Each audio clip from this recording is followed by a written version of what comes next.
Well, thank you for inviting me to give this program.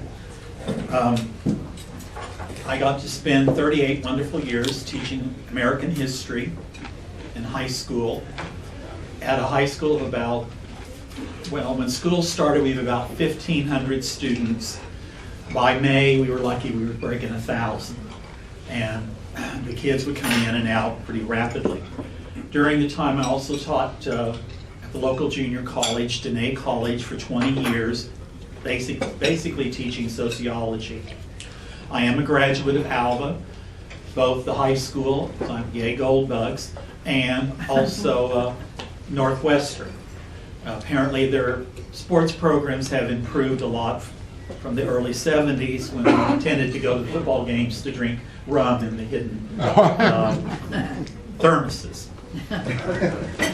I'm going to try to introduce myself in the traditional Navajo way, and it represents the Navajo clan system. And if you're a member of my clan, the sad news is we can't get married. I was born I was born to the Welsh Norman Belaganas. I was born for the English Belaganas. My maternal grandmother was Scotch-Irish Belagana, and my paternal grandmother was Dutch-Welsh Belagana. Belagana is the Navajo word for white man. So if you're Welsh, Irish, Scottish, English, and to make it even worse, German and Dutch, we can't get married. The Navajo society is a matriarchal society. Ladies, what that means, if you have a traditional marriage and you don't get married by the state, when you get divorced, all you have to do is put his saddle outside the front door. Everything else is yours. Including if he's making car payments, you get the car, but he gets stuck with the payments till the car is paid for. Within the Navajo clan system, there is a clan called the Lakah Dene.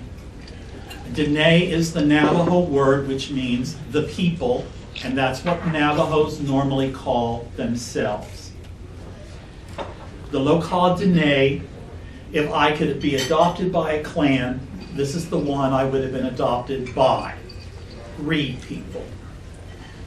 And I do have a t-shirt or a sweater that says Lakah Dene, and the elderly Navajo will see me wearing that, and it takes them a couple of seconds, but they'll finally put it together and put on a big smile.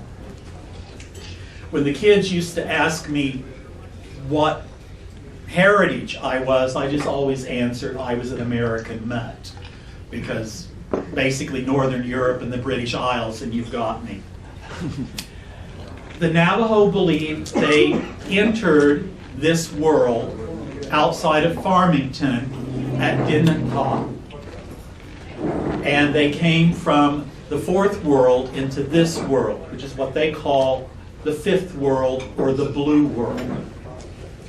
In the last world, they were insects, and they crawled up through a reed into this world, where they then developed. Now, archaeologists claim that the Navajo arrived in the Four Corners area about 1350 to 1400. A traditional Navajo rejects that and says they've always been there since they broke up from the fourth world.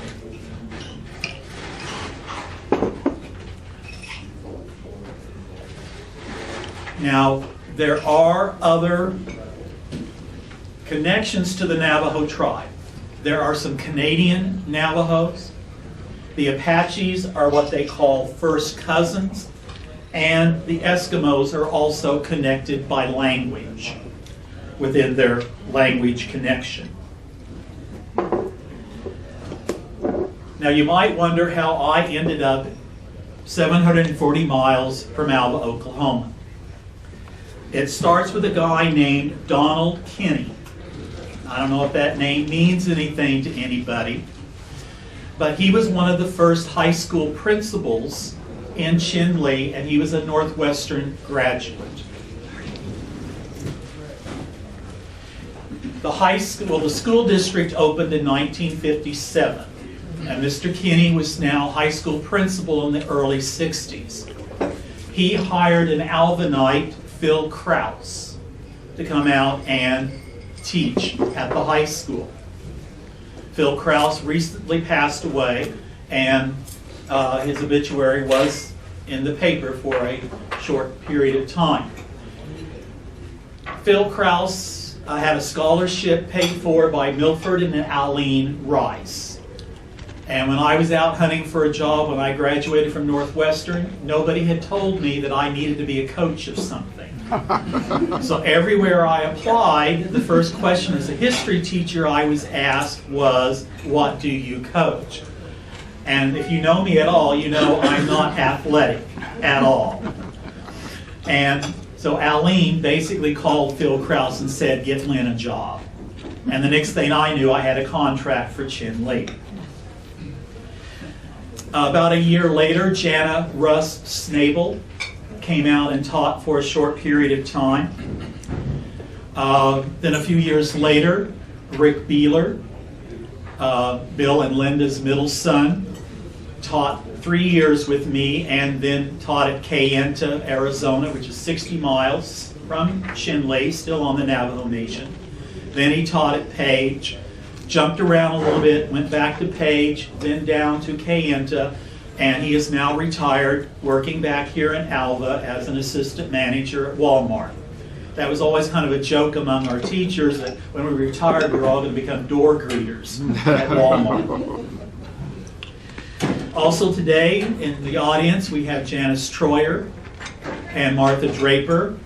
Janice had taught for a few years with my sister-in-law down at Winoka. She went out to Chinle to teach Spanish and became a very popular counselor among the kids.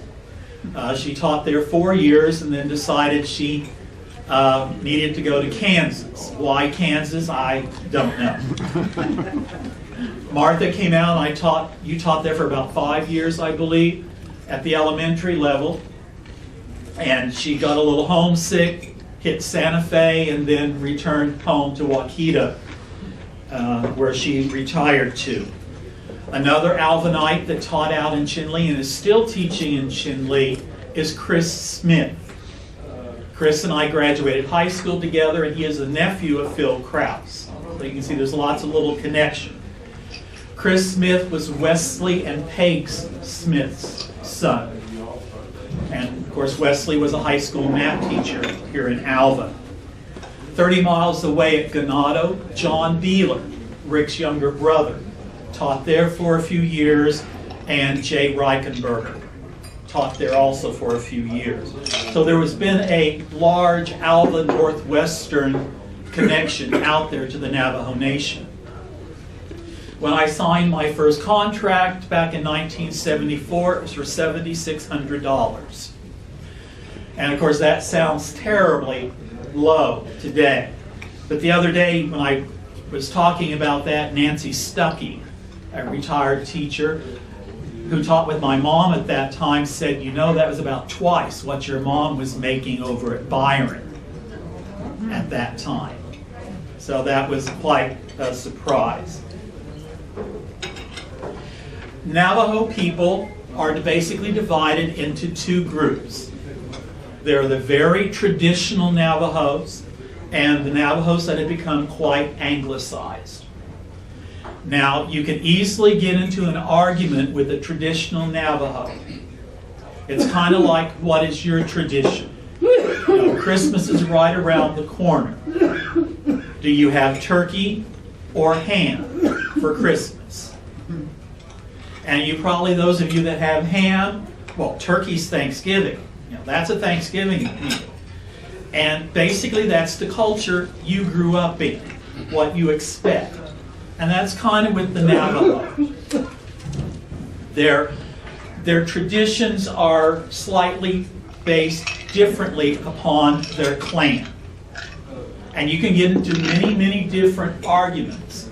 There are some traditional Navajos that say gambling is against their tradition. As a history teacher, one of the first contacts between the United States military and the Navajo was at Fort Defiance, and they raced horses. Winner got the horse. Well, I've had elderly Navajo men say, well, the Navajos knew they were going to win, so it was not gambling. The Navajos have several different ceremonies. Most of their ceremonies take place today in a hogan. This is a Christmas card that a former student, now teacher, sent me, and this is what a hogan looks like. It's about an 8-sided building. If you ever get invited into a hogan, which is an honor, when you walk in, you walk clockwise. If you walk counterclockwise, you'll be sent right back out, because that's seen as bad juju, or bringing in bad elements. In every hogan, the door faces the east to the rising sun. A traditional Navajo will try to wake before sunrise and give a morning prayer as the sun rises for a blessing for that day. Supposedly an old Navajo saying is, do not let the sun drag you out of bed. Well, I got up at 8:30 this morning, so that's my normal time. So the sun drags me out of bed all the time. Another thing that you will not see Navajos very often point to something. Navajos are suspicious about witchcraft. And only the Navajo witches will point at something, and that's kind of like giving somebody the evil eye. So if you ask a Navajo where something is, don't be surprised to see they point with their lips. And one of the other supposedly Navajo sayings is, if you point at something and you're being critical, do not forget you have 3 fingers pointing back at you.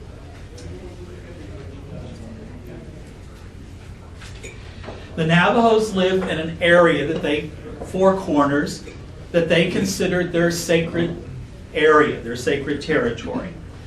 And to mark the territory, there are 4 sacred mountains. Mount Palaka, which is the east mountain, representing the dawn. Its color is white, and its white shell. The south is represented by Mount Taylor, which is the blue mountain, represents the south, and is north of Grants, New Mexico. Now you're going to think, well, wait a minute, that's kind of like this location. And as a geography teacher, it always bothered me that they weren't, straight north, east, west, south. The Navajos always start with the east. The west mountain are the San Francisco Peaks at Flagstaff. Their color is yellow. And excuse me, my dyslexia is going to pop up. It's the shell, starts with an A. Abalone. Abalone is their symbol. Oh, and turquoise is the symbol for Mount Taylor. The north mountain is Mount Hepris, and its color is black, and it's Abstinian, and it's located in the La Paca Mountains in Colorado near Durango. As long as the Navajos stay within this area, they are supposed to be protected by what they call the holy people or the holy ones. And that's what they see as the creators of their earth and their universe. If you travel outside the 4 sacred mountains, you're supposed to carry corn pollen. And I have corn pollen. And it's in my little medicine bag that hangs from my rear view mirror in my car. And one time coming back to Alva for Christmas or something, I got pulled over by a sheriff at Delhart, Texas. And he was, blah, blah, doing all this stuff and was getting on my case for going 75 in a 70-mile-per-hour speed limit zone in Texas. Well, if you know most Texans, very few drive 70, let alone 75. So he was going to give me a warning, or he did give me a warning. And as he was handing back my papers and my license, he looked down in my front seat and saw a bottle of Arizona Diet Green Tea. And yes, the bottle kind of looks alcoholic.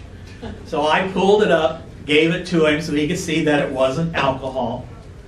Then he goes, by the way, what's in the little bag hanging from your window? And I said, well, it's my corn pollen. And he, corn pollen? What are you doing with corn pollen?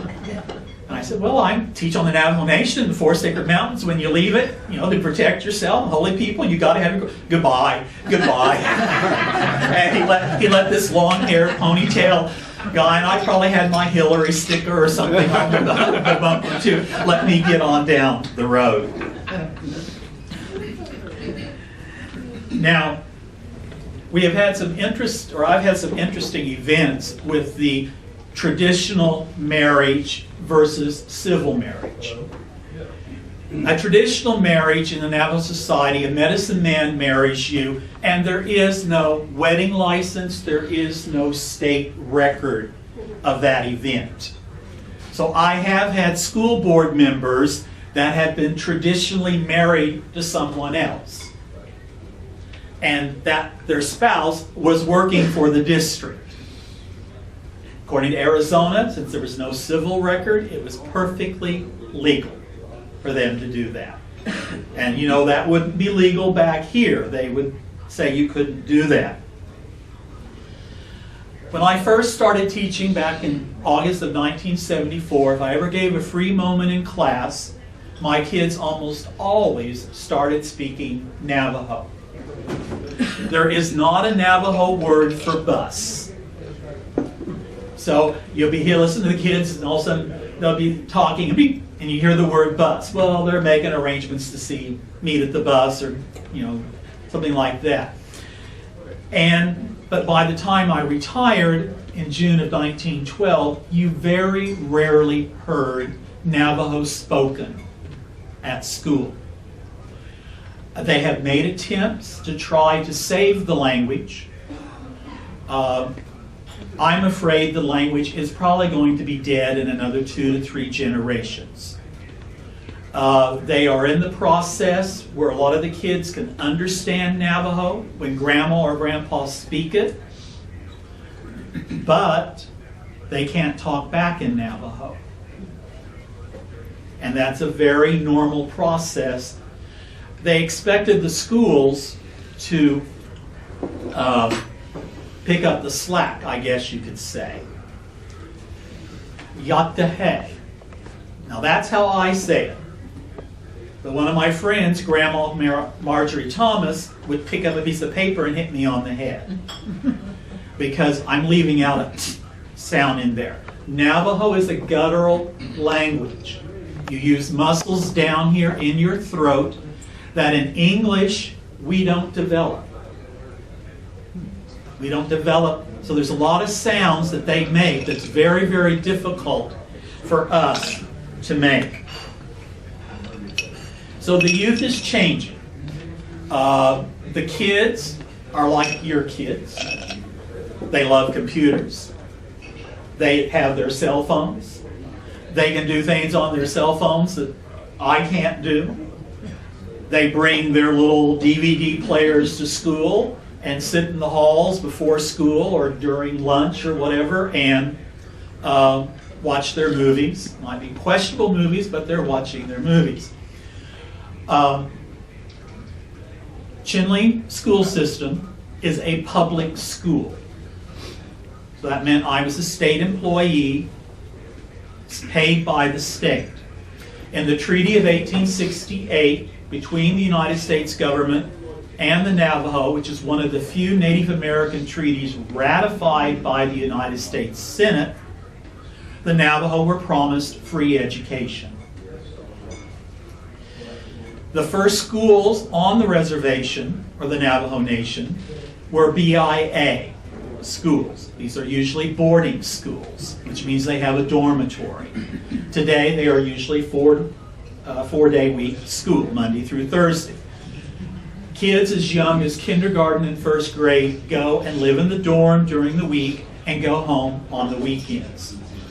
So I mentioned earlier the public school that I taught at opened in 1957. But there was a Chinle school before that.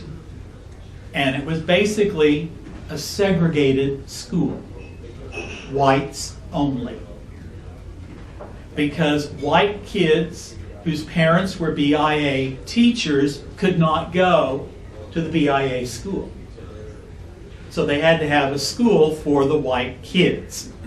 If you remember Dr. Jack Carmichael, his aunt taught at the Chinle segregated school back, I think, in the late 30s and early 40s. And Jack Carmichael, also one of his first teaching assignments, was teaching English to Navajo military personnel at Fort Wingate outside of Gallup. So you can see there's another huge connection there. Ladies, remember, you own everything. All land, there is no land ownership. The land is controlled by what's called grazing permits. And Grandma has the grazing permit. When she dies, the grazing permits go to her daughter. When that daughter dies, to her daughters. And that's part of the system. The only way a boy can get land is if he has no sisters. And his mom dies and has a grazing permit. I am a grandfather. Now you might think, well, Lenny, you've never married. Is there something there we don't know about? Well, in the Navajo clan system, my sister, Lynette, her daughter, Jerry, had daughters. So I am now a clan grandfather. And yes, I have my ear pierced, and if I was wearing a turquoise nugget and I was quite older, you would know that because a lot of elderly Navajo clan grandfathers, that's when you get to wear a turquoise nugget in your ear. So the grazing permits, and of course this now has led to lots of conflicts between families on over who has this piece of land and who doesn't. Because of the matriarchal society, I rarely had any discipline problems at school. Being there 38 years, I was on my third generation of kids. And like anywhere, and I hope my fellow teachers in the room will agree with this, the best thing to be a good teacher is you've got to have a good sense of humor. So on that first day of class when I'm introducing myself, it was like, if I have to have a parent conference, I don't want to meet with, well, I'll meet with your mom and dad, but I want Grandma there. Because there's a good chance I taught Grandma. And you know how those bad little boys always sit on the back row? Surely none of you in here. You know, their eyes would get really big. And every year, 2 or 3 would come back and go, you did teach my grandmother. Never had a problem with them. I brought several examples. Near Chinle, about 10 miles, is this, I don't know how well you can see it, this rock formation. This is Spider Rock in Canyon de Chelly.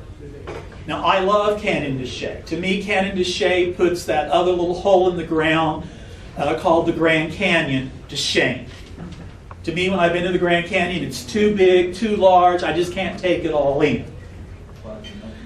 Spider Rock is the home of Spider Woman. Off to the left is another rock formation called Watching or Facing Rock. And that's kind of like Santa Claus. Watching or Facing Rock is keeping an eye out on the kids. And if you're bad, he's going to tell Spider Woman. And Spider Woman lives right up here at the top, and she's the god or goddess or holy person that taught the Navajos how to weave. And if you're bad, some night she's going to crawl down Spider Rock. She's going to come get you and take you back up and turn you into yarn and weave you into a rug. And at the very top, there's some white rock, and that's supposed to be the bones of the bad kids. And I've been out to Canondashay several times and hearing it all said in Navajo, and the little kids, usually about 4 years old, their eyes get big and they're staring at this rock and staring at this rock. You just know what the parents are saying. I want to introduce you to Sharon. This is Sharon. It's named after one of the girls that I had that I thought was a beautiful girl. And she is dressed in traditional Navajo dress, including the leggings and, of course, the jewelry. After the treaty was signed, the Navajos were at Fort Sumter in eastern New Mexico. After some guy named General Sherman got finished in Georgia and the Carolinas, his next assignment was to go out and get the Navajos under control. And he found some guy named Kit Carson. Well, Kit Carson's not a very popular person among the Navajo. But as a historian, they were lucky that Kit Carson was given the job, because anybody else would have killed them all. Kit Carson basically starved them out and burned them into submission. But one of the guys he didn't catch was Bontecito, one of the Navajo chiefs. And Bontecito had several daughters.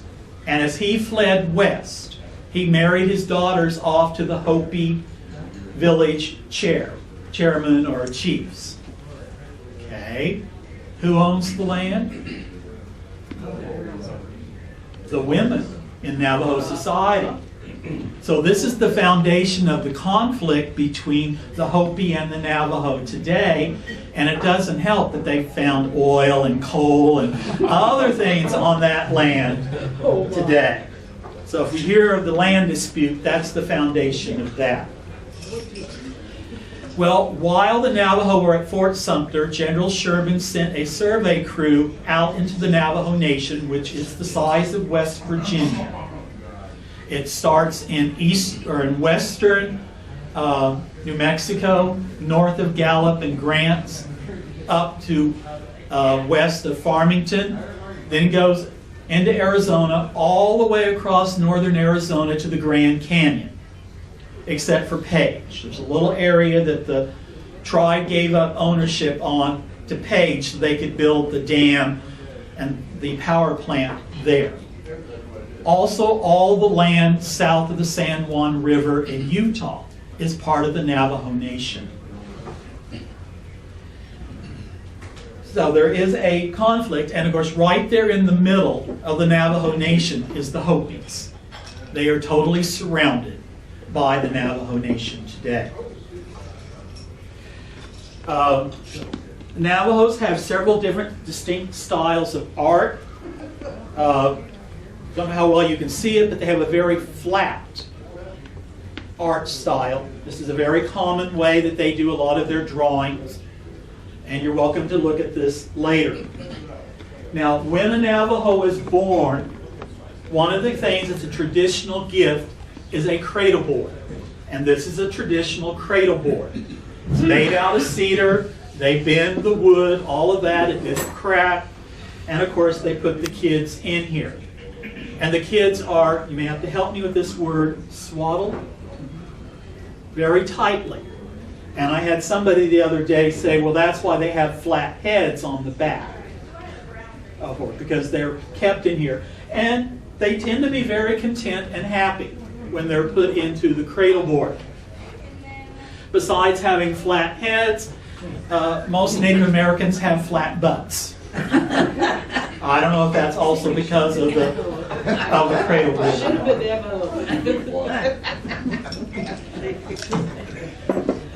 Of course, the Navajos have become very famous for their weaving. This is what I call a ganado red. Once again, Ganado is where Jay Reichenberger and John Beeler taught 30 miles south of Chin Lee. Now, the next example looks very similar to it, but according to the tag, it's a claditoad. And I have a hard time telling the difference. So I don't know if I was jokingly told because they knew they could sell it to me that it was a Ganado red, or if it's really one of these. In the fall, it's not unusual to see yibaches running around town. And this is a yibache rug. These are kind of like Santa's elves, I guess, because they're out collecting money and little gifts, but they're also keeping tabs on those kids. They've been good or bad. And so a lot of the kids get very, especially like the elementary age and younger, get very nervous when the yibache are walking through the parking lot. If you go to a Navajo ceremony, especially what they call a blessing ceremony, the yibaches will dance, and it's a very difficult dance, and I'm not making fun of it, but it's,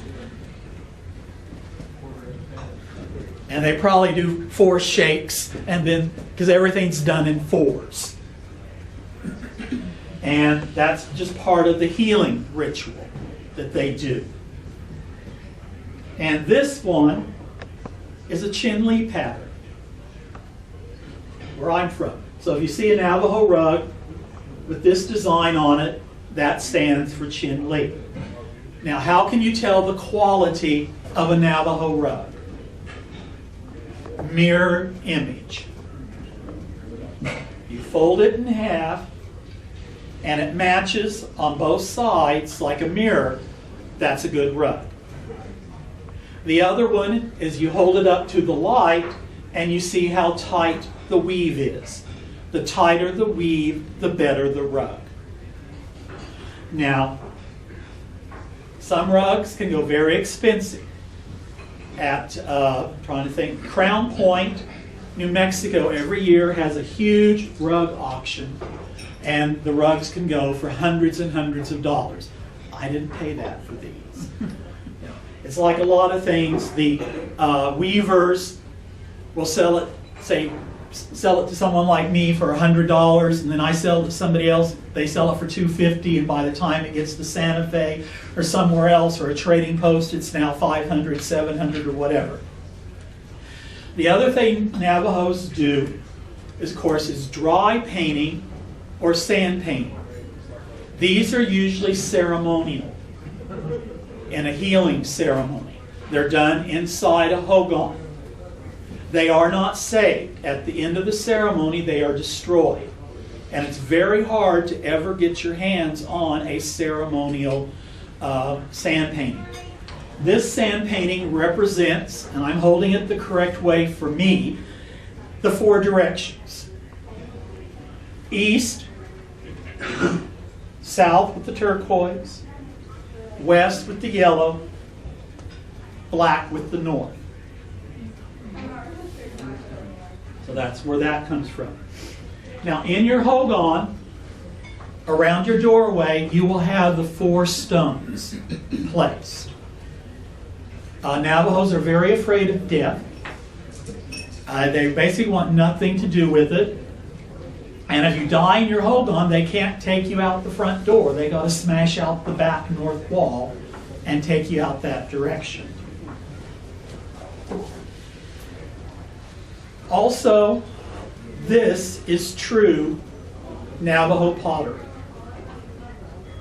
It's not Hopi, it's Navajo. One way you can tell, primitive fire.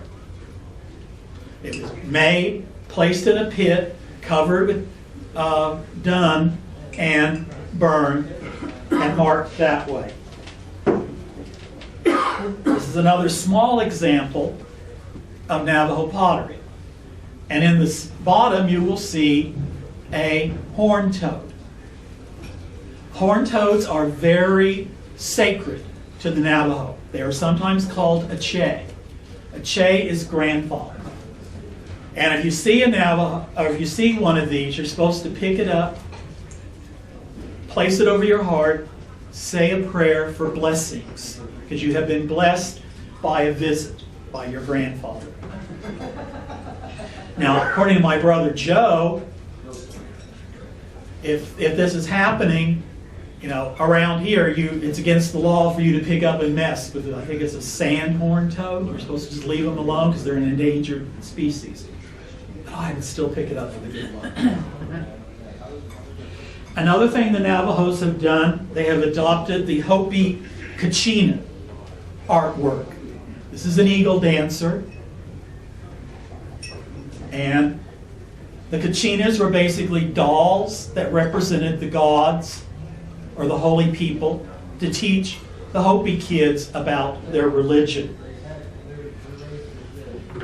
One of my favorites is the Hopi Mudhead Clown. And these were all made by Navajos out of cottonwood. Now this is what we usually think of as Kachinas. But this is what a traditional Kachina would look like.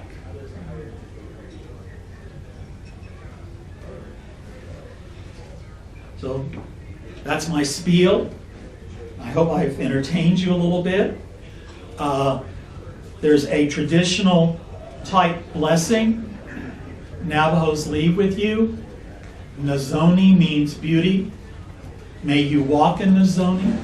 May Nazoni be before you. May Nazoni be behind you. May Nazoni be under you and above you. May you always walk in Nazoni. And the Navajo word for goodbye and thank you is ahi, and goodbye is agonde. Thank you.